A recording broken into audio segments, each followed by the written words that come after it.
दोस्तों कैसे हो आप सभी भैया। आज के इस क्लास में मैं आप सभी को क्लास 12th के इलेक्ट्रोस्टैटिक के काफी मोस्ट वीवीआई सब्जेक्टिव क्वेश्चन कराने वाला हूं। और ये जितने सारे भी क्वेश्चन है ये आपके बोर्ड एग्जाम के लिए काफी ही ज्यादा इंपॉर्टेंट होने वाले हैं। तो प्लीज आप सभी वीडियो को इन तक देखना। भले ही वीडियो कुछ दिन के बाद आ रही है लेकिन ये वीडियो सबसे ज्यादा इंपॉर्टेंट होने वाली है। ठीक है दोस्तों। और मैं आपको एक चीज बता दूं, ये जो मैं वीडियो अभी क्रिएट कर रहा हूं, ठीक है, और वीडियो ना आने का जो रीजन है वो है कि जो मेरा जो भी सिस्टम था वो पूरी तरीके से रीसेट हो चुका था किसी गलती के कारण। ठीक है। तो जितने भी पीपीटी वगैरह मैं आपके लिए रेडी कर रहा था, जितने भी वीडियोस वगैरह मैं आपके लिए शूट कर रहा था, वो सारे डिलीट हो चुके हैं। मैंने सोचा कि मैं आपको इन्फॉर्म कर दूं एक शॉर्ट वीडियो के माध्यम से, लेकिन मैंने नहीं करा ऐसा। ठीक है, मैंने छोड़ दिया। चलो कोई बात नहीं, वीडियो लेट से सही लेकिन क्वालिटी कंटेंट आनी चाहिए। तो सब जितने भी पीपीटी वगैरह है मेरे को फिर से रेडी करने पड़े। और ये जो टॉपिक के ऊपर मैं वीडियो बना रहा हूँ इसके ऊपर मैंने वीडियो बना रखे थे। मिनिमम 1 घंटे की जो क्लास थी वो वीडियो डिलीट हो गई, यानी कि पूरा सिस्टम रीसेट हो गया। तो आप समझ सकते हो चीजें। ठीक है, बाकी कोई दिक्कत नहीं है। वही फुल एनर्जी के साथ हम लोग फिर से समझने वाले हैं इलेक्ट्रोस्टैटिक की काफी मोस्ट प्रीवियस सब्जेक्टिव क्वेश्चन।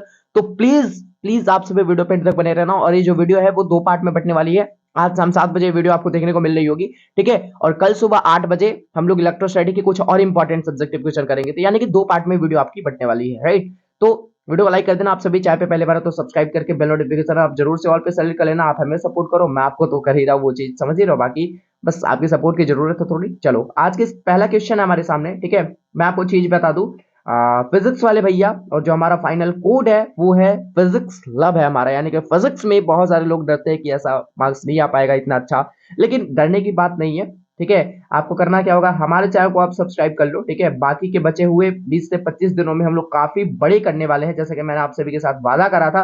लेकिन वो सिस्टम की थोड़ी प्रॉब्लम हो जाने की वजह से मैं वादा को पूरा करने में असमर्थ रहा कुछ दिनों तक ही। ठीक है, लेकिन अब फिर से रेगुलर हम लोग करने वाले हैं। जो मैंने आपसे वादा करा था 3 टाइम क्लास, डेली के 3 क्लासेस, वो मैं आपको लूंगा आपसे। ठीक है, तो पहला चीज तो आपको पता चल गया होगा कि ये इलेक्ट्रोस्टैटिक की क्वेश्चन होने वाले हैं। जो पहला क्वेश्चन है हमारे सामने, पहला क्वेश्चन क्या है जी, देख लो कि आवेश क्या है, व्हाट इज चार्ज, इसका मात्रक तथा बीमा लिखे। ये क्वेश्चन आपके बोर्ड एग्जाम में बहुत बार किया है बिहार बोर्ड ने, तो मैं आपको बताना बहुत जरूरी समझा। ठीक है, आवेश क्या है आपको भी पता है कि जब आप क्या करते हो, दो वस्तु को आपस में रगड़ते हो या फिर प्रेरण कराते हो, तो इसमें आकर्षण, ठीक है, यानी कि अट्रैक्शन, इसमें क्या आ जाता है, आकर्षण या विकर्षण का गुण आ जाता है। विकर्षण या फिर आप इसे प्रतिकर्षण भी कह सकते हो।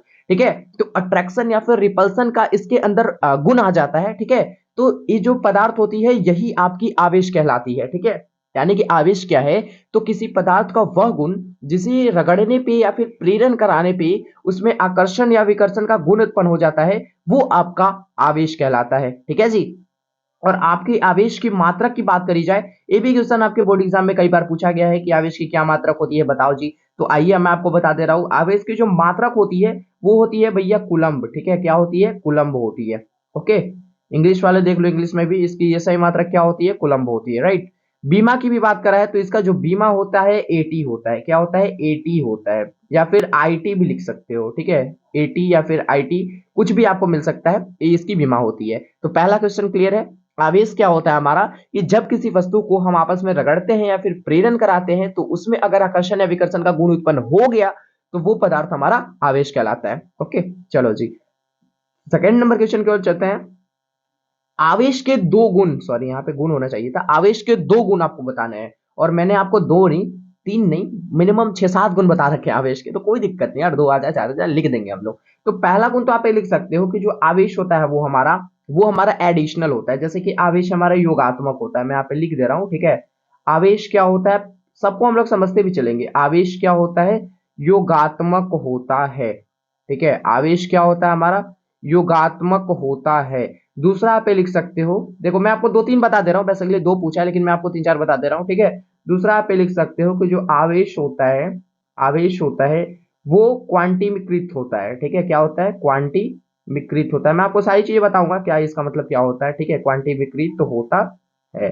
ठीक है, तीसरा में आप ये लिख सकते हो, तीसरा सबसे इंपॉर्टेंट है कि जो आवेश होता है वो संरक्षित होता है। क्या होता है, संरक्षित होता है। ठीक है, आवेश क्या होता है, संरक्षित होता है।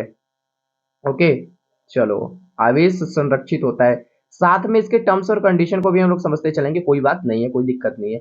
ठीक है, तो पहला है हमारे पास आवेश योगात्मक होते हैं, ये आवेश का गुण हो गया। आवेश क्वांटीमीकृत होते हैं, आवेश संरक्षित होते हैं, सब क्या है, प्रॉपर्टीज ऑफ चार्ज, ठीक है, ये सब चार्ज के गुण है, ये सब आवेश के गुण है।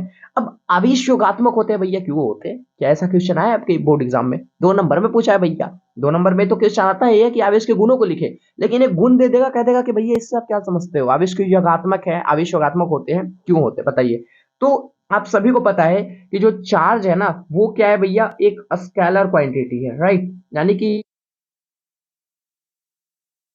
अदिश राशि क्या करता है, अदिश राशि क्या करता है, बीजगणितीय यानी कि अलजेब्रिक, ठीक है, अलजेब्रिक एडिशनल जो लॉ होता है, यानी कि अलजेब्रिक का जो नियम होता है, बीजीय का जो बीजगणित का जो नियम होता है, उसको पालन करता है अदिश राशि, ठीक है। तो इसी वजह से हम लोग कह सकते हैं कि जो आवेश होता है वो क्या होता है, योगात्मक होता है। सेकंड की आवेश क्वांटिटी में कृत होता है, क्यों? क्योंकि जो आवेश होता है वो फंडामेंटल चार्ज के पूर्ण गुणज होता है। अब फंडामेंटल का चार्ज क्या होता है जी, तो Q बराबर N E plus minus N E, आप जानते हो ना, तो यहाँ पे एन क्या होता है हमारा, नंबर ऑफ इलेक्ट्रॉन होते हैं, लेकिन ई हमारा क्या होता है, फंडामेंटल चार्ज, तो यही होता है, पूर्ण गुणज होता है, आवेश फंडामेंटल चार्ज के पूर्ण गुणज होता है।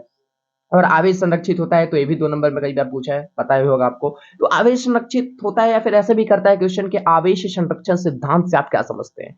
तो आपको पता है कि इसी आइसोलेटेड सिस्टम के अंदर, ठीक है, कोई भी एक निकाय होता है, ठीक है, आइसोलेटेड सिस्टम उसे कहते हैं, ठीक है, विलगित निकाय उसे कहते हैं हिंदी में। तो विलगित निकाय के अंदर कुल आवेश हमारा क्या होता है, नियत रहता है, कांस्टेंट रहता है, यानी कि आवेश को ना तो उत्पन्न किया जा सकता है, ना ही भैया नष्ट किया जा सकता है। आवेश क्या है, आवेश संरक्षित है। अब आइए इसको एक एग्जाम्पल के थ्रू समझने की कोशिश करते हैं, जैसे कि मैं आपको समझा रहा हूँ, ठीक है, जैसे कि मैं आपको समझा रहा हूँ, ठीक है, क्या करता हूँ, समझा रहा हूँ। तो यहाँ पे मान लो ये हमारा कोई आवेश है, ठीक है, इसका मैंने नाम दे दिया प्लस क्यू, इसको भी नाम दे दो प्लस क्यू, मैंने इसको Q2 दे दिया, Q1 दे दिया, ठीक है, प्लस क्यू, या फिर मैं ऐसे नाम नहीं देता हूँ, अभी ये आवेशित अभी नहीं है, ठीक है। जैसे मान लो यहाँ पे मैं ऐसे ही कोई पदार्थ ले रहा हूँ, ठीक है, मान लो पदार्थ है। अब भैया इसमें 4 इलेक्ट्रॉन है, 4 इलेक्ट्रॉन है, इसमें 3 इलेक्ट्रॉन है, इसका नाम दे देता हूँ मैं ऐसे ही ए बी, ठीक है, यहाँ पे भी ए बी। अच्छा, मैं चाह रहा हूं ना, मैं ए चाह रहा हूं कि ए का एक इलेक्ट्रॉन मैं बी में ट्रांसफर कर दूं। कितना इलेक्ट्रॉन, एक इलेक्ट्रॉन। मैं चाहता हूं कि मैं एक इलेक्ट्रॉन बी को दे दूं। ए चाहता है भैया कि मैं अपना एक इलेक्ट्रॉन किसको दे दूं, बी को दे दूं, राइट।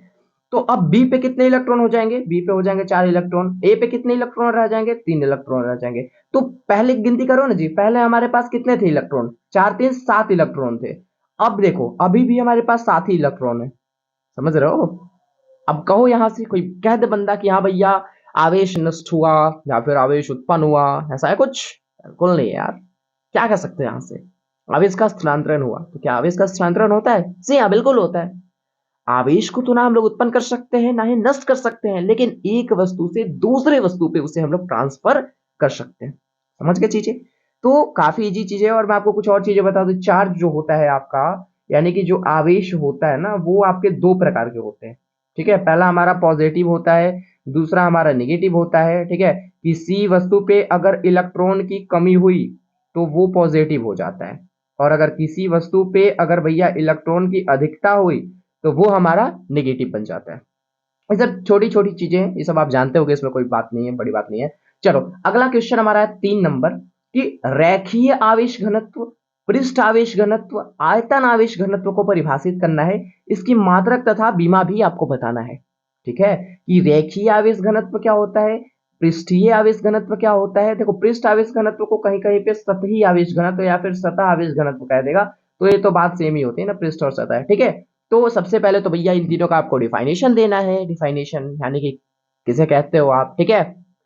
फिर ऐसा ही मात्रक बताने हैं, सबके बीमा बताने हैं, ठीक है, तो वो हम लोग फॉर्मूले के सहायता से निकाल लेंगे। लेकिन सबसे पहले डिफाइनेशन समझ लो ना जी। रेखीय आवेश घनत्व क्या होता है?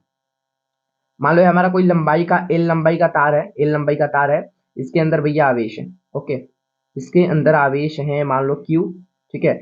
तो रेखीय आवेश घनत्व क्या होता है कि लंबाई में उपस्थित आवेश को हम लोग रेखीय आवेश घनत्व कहते हैं। समझ रहे हो चीजें? लंबाई में उपस्थित आवेश को रेखीय आवेश घनत्व कहते हैं। यानी कि हम लोग रेखीय आवेश घनत्व को किस चीज से डिनोट करते हैं पता है? नहीं पता? लैम्डा से। किस चीज से? लैम्डा से। तो लैम्डा बराबर मैं लिख सकता हूँ ना क्यू बटा का एल। अब ये कैसे हो गया जी? देखो अब कैसे हुआ। लंबाई में उपस्थित आवेश को हम लोग क्या कहते हैं? रेखीय आवेश घनत्व कहते हैं। तो समझ गए? तो यहां से क्यू बटा एल हमारा फॉर्मूला हो गया रेखीय आवेश घनत्व का। अब भैया इसका ऐसा ही मात्रक पूछा है, तो क्यू हमारा आवेश है, इसका हो जाएगा कूलम्ब। एल हमारा क्या है जी? एल हमारा क्या है? एल हमारा क्या है जी, लंबाई है, इसका होता है मीटर, तो कूलम बटा मीटर, कूलम पर मीटर, ये हमारा एसआई यूनिट हो गया किस चीज का, रैखीय आवेश घनत्व का, राइट। अब यहां से बीमा की भी चर्चा हुई है, तो बीमा निकाल लो, कूलम हमारा किस चीज का होता है, आवेश का बीमा होता है एटी। अबे भैया मीटर है तो मीटर ही रहने दो, ठीक है। चाहो तो आप इसे एल के पद में लिख सकते हो, ठीक है, तो एल के पद में लिखोगे तो ए ऊपर चला जाएगा, तो यहाँ पे आपका हो जाएगा एटी एल माइनस वन, यानी कि अटल माइनस वन, ठीक है, क्या हो जाएगा, अटल माइनस वन, ठीक है, आप ऐसे याद रख सकते हो, अटल माइनस वन। तो रैखिक आवेश घनत्व क्लियर हो गया आप सभी का। चलो जी, अब हम लोग पृष्ठ आवेश घनत्व की बात कर लेते हैं, यानी कि पृष्ठ आवेश घनत्व में क्या होता है कि भैया क्षेत्रफल में, यानी प्रति एकांक क्षेत्रफल में उपस्थित आवेश को हम लोग रैखिक आवेश घनत्व, सॉरी, पृष्ठ आवेश घनत्व कहते हैं। पृष्ठ आवेश घनत्व को हम लोग डिनोट करते हैं सिग्मा से, तो सिग्मा बराबर क्यू बटा का ए लिख सकता हूं मैं, क्योंकि प्रति एकांक क्षेत्रफल में उपस्थित आवेश को हम लोग क्या कहते हैं, पृष्ठ आवेश घनत्व कहते हैं। तो ऐसा तो हम बिल्कुल कर सकते हैं, तो चलो ये हमारा फाइनल फार्मूला आ गया। अब इस फार्मूले की सहायता से हम लोग इसका यूएसआई यूनिट निकाल लें, तो क्यू हमारा चार्ज है, इसका हो जाएगा कूलम्ब, ए हमारा क्या है भैया, क्या है हमारा ए, इसका हो जाएगा मीटर स्क्वायर, क्योंकि ये हमारा क्षेत्रफल है, तो कूलम्ब बटा मीटर स्क्वायर। ये आपके ऑब्जेक्टिव में पूछा है बहुत बार, पिछले ईयर 2023 में ही पूछा है, देख लेना आप, ऑब्जेक्टिव में पूछा है आपसे क्वेश्चन कि पृष्ठीय आवेश घनत्व का एसआई यूनिट बताया, तो कूलम बटा मीटर स्क्वायर। बीमा निकाल लो, कूलम होता है आवेश का एटी, इसका हो जाएगा मीटर स्क्वायर का एल के पदों में लिख लो, तो यहाँ पे हो जाएगा A T L minus two, यानी कि अटल माइनस टू, ठीक है, अटल माइनस टू याद रख सकते हो ऐसे। चलो जी, अब एक और आखिरी है हमारा, वो है क्या कि क्या है जी, आयतन आवेश घनत्व। तो आयतन में उपस्थित आवेश को आवेश घनत्व कहते हैं, यानी कि इसको हम लोग डिनोट करते हैं भैया रो से, ठीक है, रो से। तो क्या हो जाएगा, क्यू बटा का भी, यानी कि आयतन में उपस्थित आवेश को हम लोग क्या कहते हैं जी, आयतन में उपस्थित आवेश को हम लोग क्या कहते हैं, तो आयतन आवेश घनत्व कहते हैं। ऐसा ही मात्रक निकालो, कूलम्ब, इसका हो जाएगा मीटर क्यू, क्योंकि आयतन है तो कूलम्ब बटा मीटर क्यू, कूलम्ब बटा मीटर क्यू हमारा क्या आ गया जी, कूलम्ब बटा मीटर क्यू, ये हमारा ऐसा यूनिट आ गया। बीमा की बात कर ली जाए, तो कूलम्ब हमारा होता है चार्ज का, ऐसा हो जाएगा एटी, ठीक है, और नीचे एल के पदों में लिखोगे तो एल थ्री हो जाएगा, ऊपर जाएगा तो एल माइनस थ्री हो जाएगा। ये हमारे पास बीमा आ गया अटल माइनस थ्री। ओके, तो समझ गए, चीजें बहुत ईजी है यार, इलेक्ट्रोस्टैटिक से क्वेश्चन बहुत आते हैं, ठीक है, तो ये सब ध्यान आपको देनी पड़ेगी। चलो, ये हमारा हो गया फॉर्मूला, है हमारा ऐसा यूनिट है हमारा बीमा। एक बार मैं चर्चा कुछ चीजें मैं आपसे पूछ लूं, एक चीज बताओ, रैखिक आवेश घनत्व का एसआई मात्रक बताओ, सबका एसआई मात्रक बताओ, या फिर एसआई मात्रक छोड़ो, सबका फॉर्मूला पहले मुझे बताओ। तो रैखिक आवेश घनत्व का आपने देखा, लेमडा बराबर क्यू बटा का एल, ये हमारा रैखिक आवेश घनत्व क्या हो गया, ठीक है। चलो, अब पृष्ठ आवेश घनत्व का बताओ, तो कहोगे कि सर इसका हो जाएगा सिग्मा बराबर का क्यू बटा का ए, राइट। चलो जी, अब यहाँ पे बताओ आयतन आवेश घनत्व क्या क्या होगा, आयतन आवेश घनत्व क्या क्या होगा जी, आयतन आवेश घनत्व का मैं आपसे पूछ रहा हूँ, तो आयतन आवेश घनत्व को हम लोग रो से डिनोट करते हैं, तो रो बराबर हो जाएगा हमारा क्यू बटा का बी, क्यू बटा का बी, ऑलराइट। तो ये तीन चीजें हो गए हमारे, फॉर्मूले हो गए। अब ऐसा यूनिट सबका बता लो, रेखीय आवेश घनत्व का कूलम मीटर, ठीक है, पृष्ठ आवेश घनत्व का कूलम बटा मीटर स्क्वायर, अब आयतन आवेश घनत्व का कूलम बटा मीटर क्यू, समझ गए चीजें। अब बीमा की बात कर ली जाए, तो हम लोग रैखिक आवेश घनत्व का बीमा निकाल सकते हैं एटीएल माइनस वन, आपने अभी देखा अटल माइनस वन आप इसे कह सकते हो, ठीक है। फिर इसका मैंने देखा अटल माइनस टू, पृष्ठ आवेश घनत्व का, आयतन आवेश घनत्व का मैंने देखा अटल माइनस थ्री, ठीक है। तो मैंने बार बार दो बार आपको रिपीट कर दिए, डिफाइनेशन के साथ, एसआई यूनिट के साथ, ठीक है, और साथ में डायमेंशन के साथ भी। तो तीन क्वेश्चन आपके क्लियर होते हुए इलेक्ट्रोस्टैट के, ठीक है।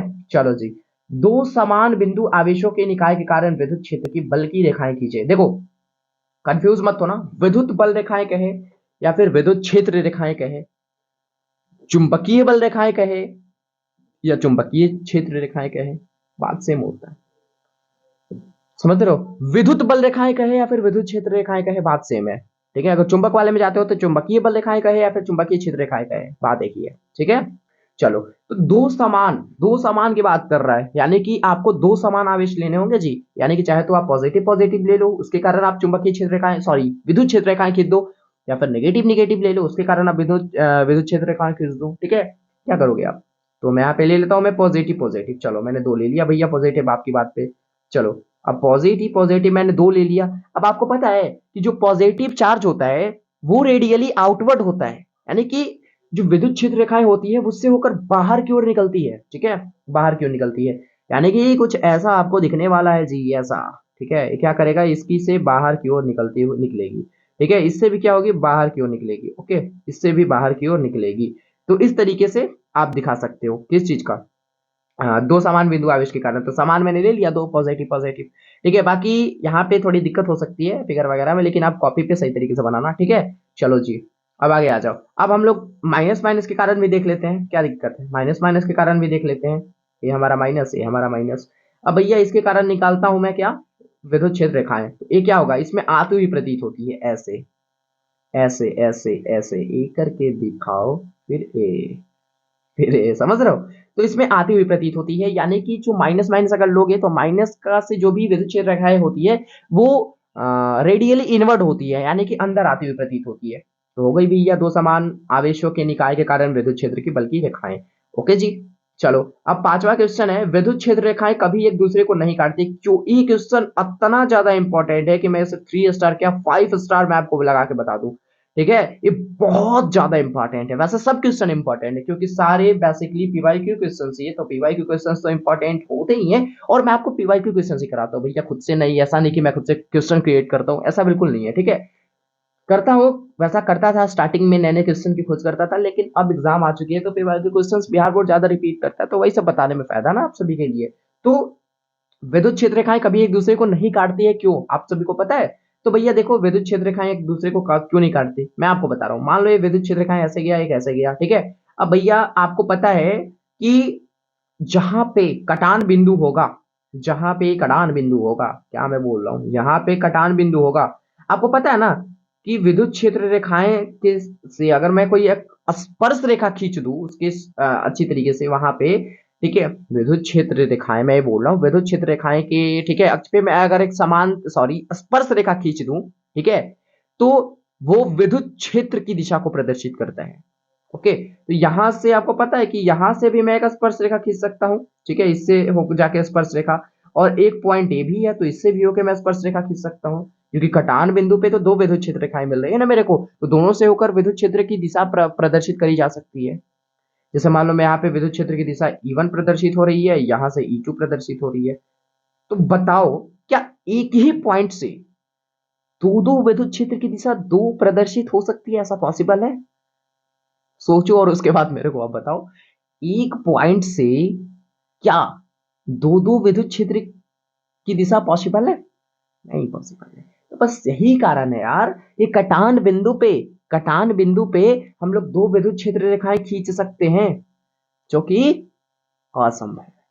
ओके, कटान बिंदु पे हम लोग दो स्पर्श रेखा खींच सकते हैं जो कि विद्युत क्षेत्र की दिशा को प्रदर्शित करेगी, जो कि क्या है, असंभव है। तो आज के इस क्लास में हमने इलेक्ट्रोस्टैटिक के 5 सब्जेक्टिव क्वेश्चन करे। तो आई होप आप सभी को आज का क्लास अच्छा लगा होगा, और इलेक्ट्रोस्टैटिक का पार्ट 2 कल सुबह 8 बजे इसी यूट्यूब चैनल पे आपको मिलने वाला है। तो प्लीज आप सभी हमें सपोर्ट करेंगे, फिजिक्स वाले भैया को सब्सक्राइब कर लेंगे आप सभी, क्योंकि इस टाइप के हाई क्वालिटी पीपीटीज वाले कंटेंट आपको केवल और केवल मेरे यूट्यूब चैनल पे देखने को मिलते हैं। तो इस वीडियो में इतना ही, नेक्स्ट वीडियो में हम लोग मिलते हैं किसी नए टॉपिक के साथ। तब तक के लिए आप सभी को be positive and keep doing. Thank you so much.